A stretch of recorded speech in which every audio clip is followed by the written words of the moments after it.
Thank you for coming today. I know it's a big part of your day. I appreciate the time that you're going to spend.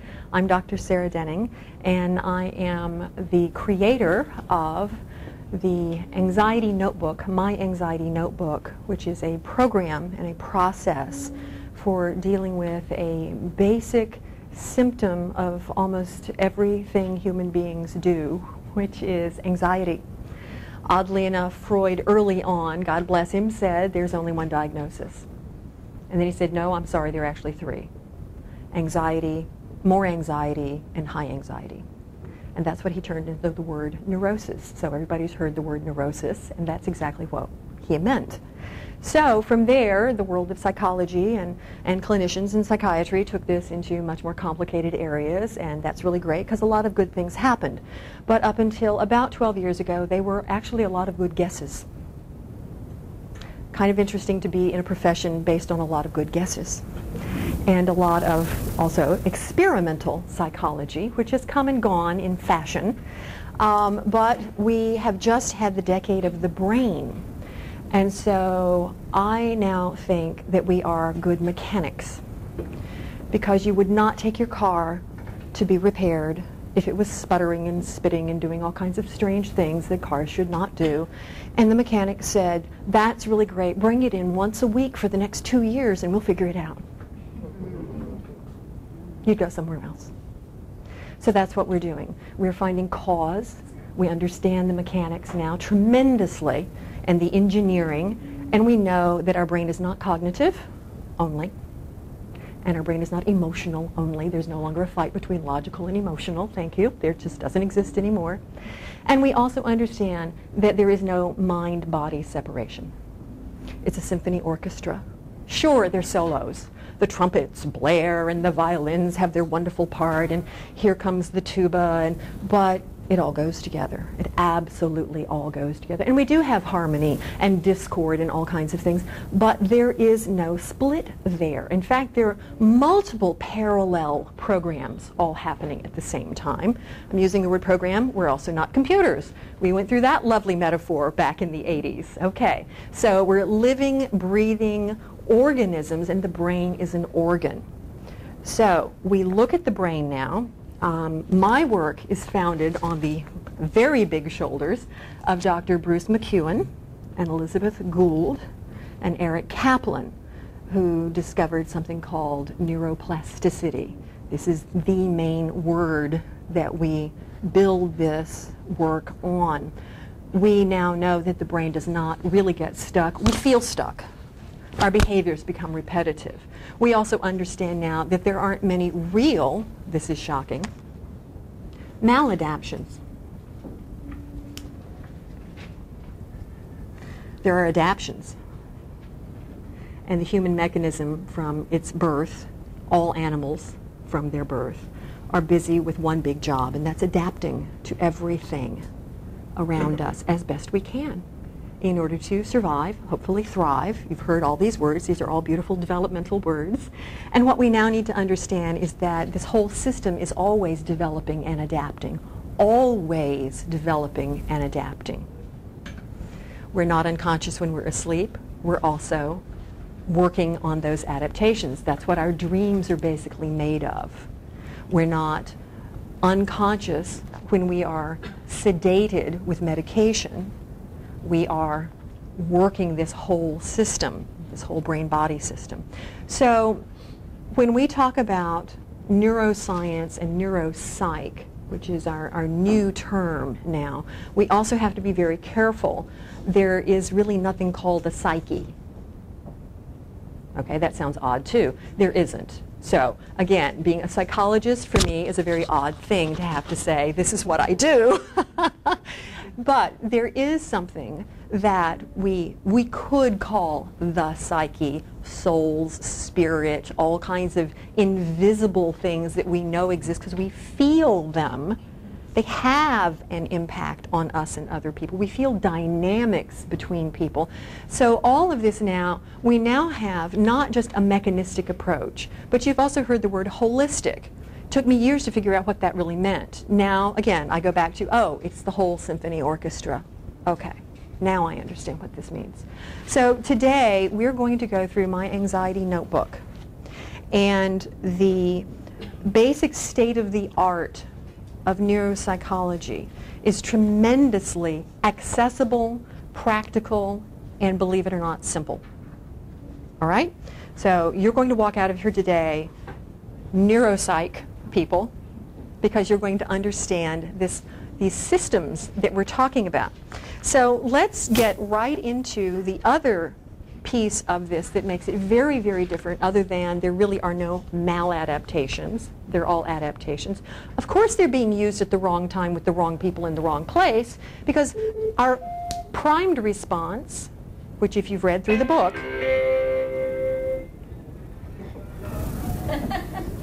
there's a primed response right there. Are we supposed to listen to something? Okay. A primed response, beautiful example, is I knew what to do, right? Stop talking.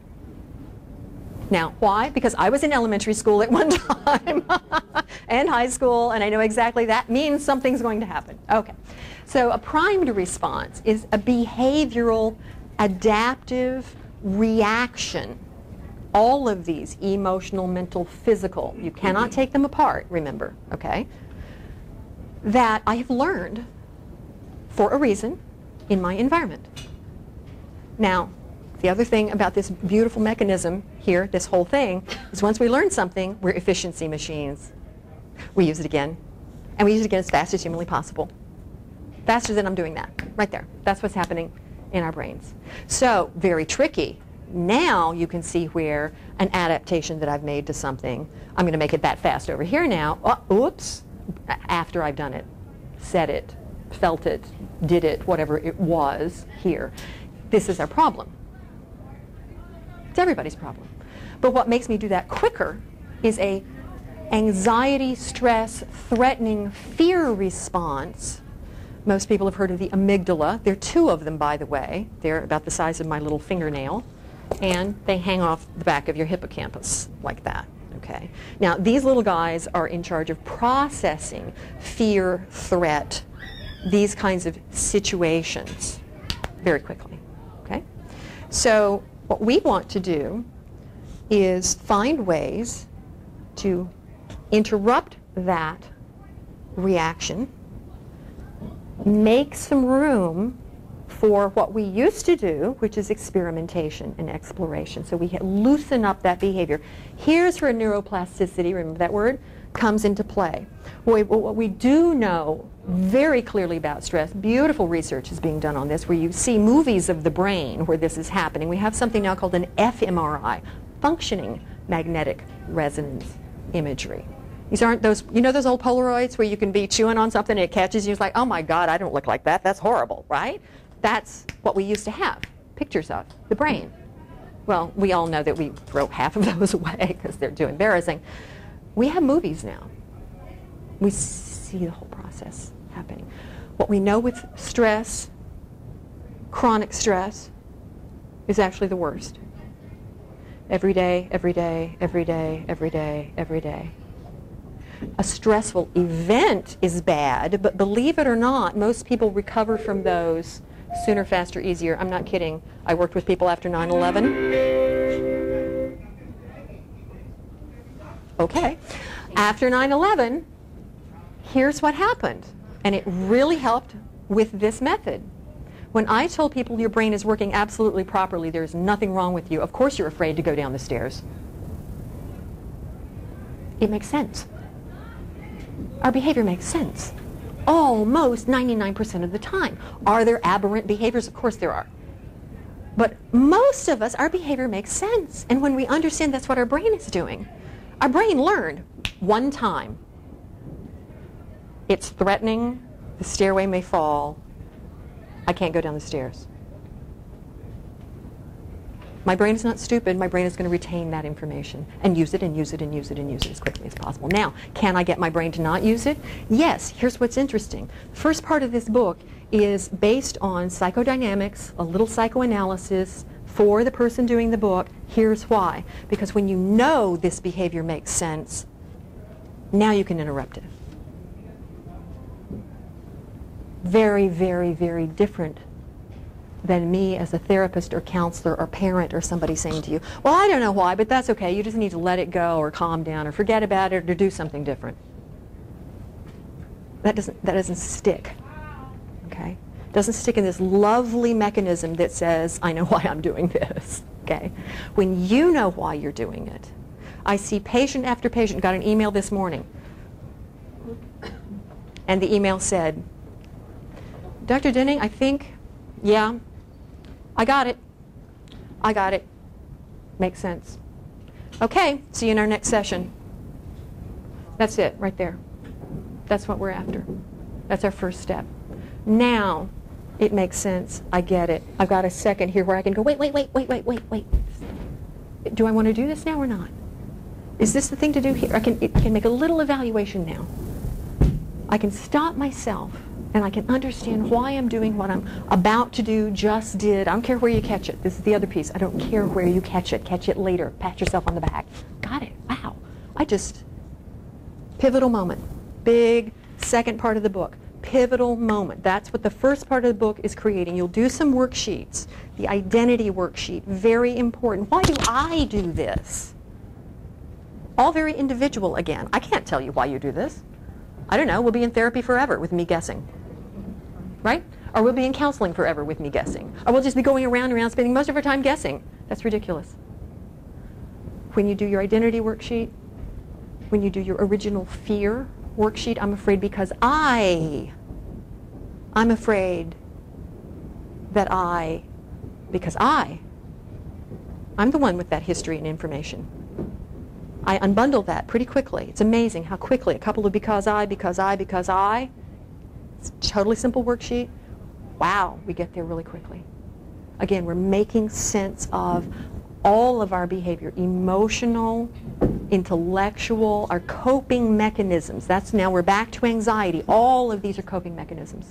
I'm just trying to figure out what's going on here, whether I'm 2 years old or 8 years old, or especially 14 years old, 21, 32, 56. Thank you very much. It doesn't matter. I'm simply trying to figure out what's going on here and what does it mean about me? What should I do? Say, think, feel. How do I think, feel? What do I do? And how does that relate to you? What does it mean about you? But you hear how that came a little bit later? Okay? If I've got this part going, I'm much easier working with what's going on with me. Now what's going on with you? How do we? Now I've got a dynamic that I can have some sense of my part in. Identity worksheet. Ruby's going to take you through that. Original fear scenario. We're going to do that very lightly today. This is not about therapy. This is about working with everyday anxiety. When you do work with people, this is where you will find as a group leader or a counselor that you want to have referrals in hand. This is very deep work. It's deceptively simple. I took every possible distractor away, stripped it totally down for this process. We need to understand what's going on with us first. Then we go about interrupting, creating a pivotal moment, more choices. What do I want to do here? How do I really feel? Here's another one. People know when they're avoiding. We have a society of avoiding right now. Oh, chill out, calm down, let it go. Just meditate, relax. I still have a problem. I'm still worried about, I still don't know what to do about, I'm relaxed, I am, really. I'm even chilled, and okay. See what just happened to me? Next time this happens, I don't have any tools. Third part of the book. Tools. Yes, we direct people on how to use a tool.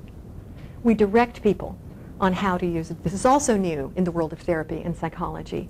We direct people, okay? So we say things like, all right, now that you've caught yourself a couple of times, that's really neat, huh? You caught yourself. Great. Now what do? Well, there's the classic cognitive behavioral question. Well, it was a maladaptive response. Your thinking is really wrong. You're not interacting correctly, and now my patients aren't wrong. They're not wrong. They're adapting. They've got crummy tools or no resources or bad models. They got all kinds of stuff going on, but they're not wrong, all right? If they're reactions, they're trying to figure something out here. So tools, third part of the book. We will go through today holding. I was doing this with a patient the other day. She said, I don't get it, holding back, I'm not gonna, I don't get it, holding back. I said, what, who said holding back? She said, well, that's holding. I said, no. She said, okay, holding this way. And I went, no, who said that? She said, but okay, I'm holding back, that's all I can do. Or I can, and I said, no. And I picked up a pot that's in my office, a beautiful little Chinese pot. It's very heavy, I got all kinds of stuff in there. And I said, here, look. I said, I'm holding. She said, what are you doing? What do you mean? I said, I'm just holding the pot. You can't argue with that. I'm just holding my reality. There's a pot here. I'm holding it. And she got it. And I said, you hold your reality for yourself. Now you may have to repeat your reality to yourself. Again, this is my relationship with myself and my anxiety. I'm not working with other people yet who cause me anxiety. I'm just working with me. I'm holding my reality. So there's a pot in my hands. You can't argue with that. You can push me, you can pull me, you can say, well, what's in the pot? Well, why are you holding the pot? Well, what are you doing with the pot? But you can't argue with the fact that I am holding my reality. It's mine. It's the other thing we teach people. It's your reality. You're the only one that really knows about it. I don't know what you're thinking and feeling right now. I will never know. You do. Now, that's a tool. It's a beautiful tool. We'll talk about how that tool gets used later with other people as well. But it's an anchor. I always tell people that I'm training, a good boat anchor is weighted to the size of the boat. And a boat anchor is not rigid. It allows the boat a 360, okay, to the end of it. And then if the wind is blowing and there's one of these nor'easterns that come through here, even if that boat gets blown, that anchor slows it down so it doesn't go crashing off over here into the pier. Okay, so our reality is our anchor. Another beautiful tool, passing. Passing, procrastination, avoidance, really? Yes. Mindfully, now we're going to use that wonderful term, consciously, deliberately. No, this is not the right time for me to be talking about my grandmother's illness because I'm going to be getting very upset and I don't really know you that well, and so you asked me, and so I'll say she's okay. But here, my anxiety came up, some sadness, concern, all kinds of things began to happen to me. I get to judge, because I'm holding my reality, remember, whether I engage in whatever is being offered or done around me in my environment. I decide. I can say to myself, not now. But I do need to talk about this, and I'm going to call my sister this afternoon at 4 o'clock. I'm not avoiding. I'm not pushing it down. I'm not procrastinating. 2 parts. Not now. When? I have a need. I felt it. All right? I felt it. When you asked me about my grandma, how's your grandmother doing? She's okay. We're getting through it. Now, I could do a lot there, couldn't I? Pivotal moment. Back to the pivotal moment. I have lots of choices. My reality that I'm going to hold to my grandmother's not doing very well. It's pretty scary. We're all pretty upset about it. But this is not the time, the place, the person. Or let's say there's an argument going on. I hold my reality. I have a choice. I don't want to talk about this now. This is really not the right time for me to talk about this. Look, let's talk about it tomorrow. Let's talk about it tomorrow after breakfast. Do you hear it? Not now. When? Beautiful tool. Incredibly simple. All right? Next tool, complete communication. Now that sounds like that's what I've been doing, but remember, these are all internal. These are me with myself, holding, passing. Complete communication, it's an inventory. A lot of Alcoholics Anonymous and other 12-step programs have this whole inventory that people do. If you've ever gotten into any of those programs or talked to those, they'll tell you about the 4th step, the 3rd step. One of those is a complete self-inventory.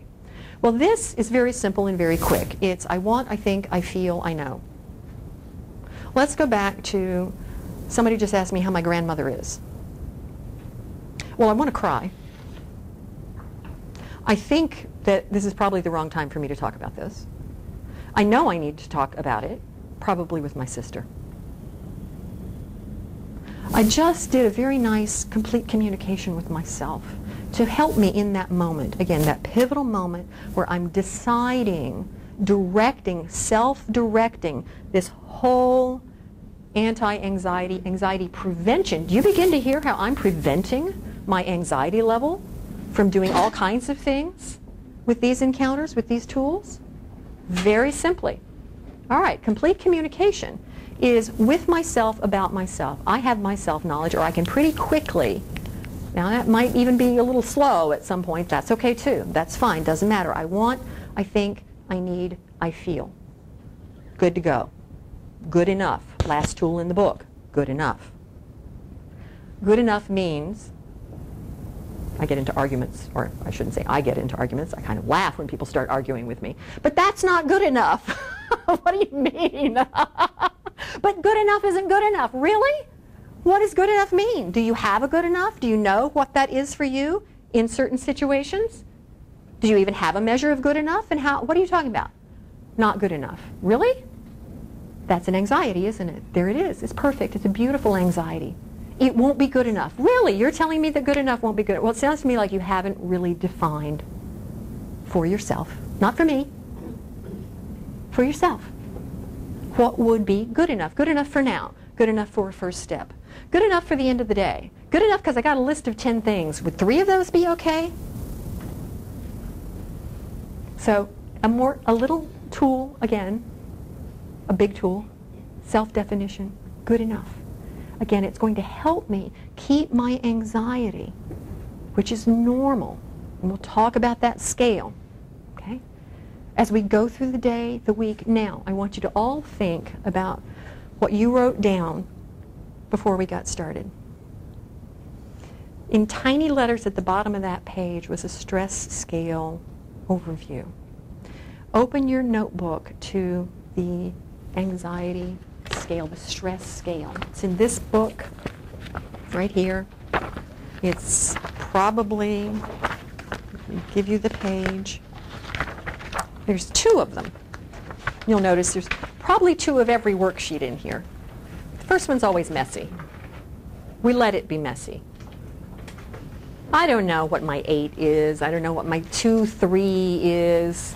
I probably can tell you what my 10 has been.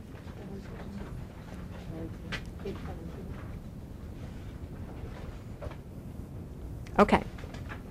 For our purposes, I'm going to have Ruby take you through a 10 and a 9, a 5 and a 6, a 0 and a 1. But before we start, I will tell you, anytime you work with a stress scale, your own or anybody else's, I want you to always start at the top and work your way down. Took me a couple of times with a couple of sessions where I realized I can't send the person out the door this way because we worked our way up that scale. Don't do that. Don't do it to yourself either. We always start at a 10 and we work down. And we do a 9-10. We do a 5-6.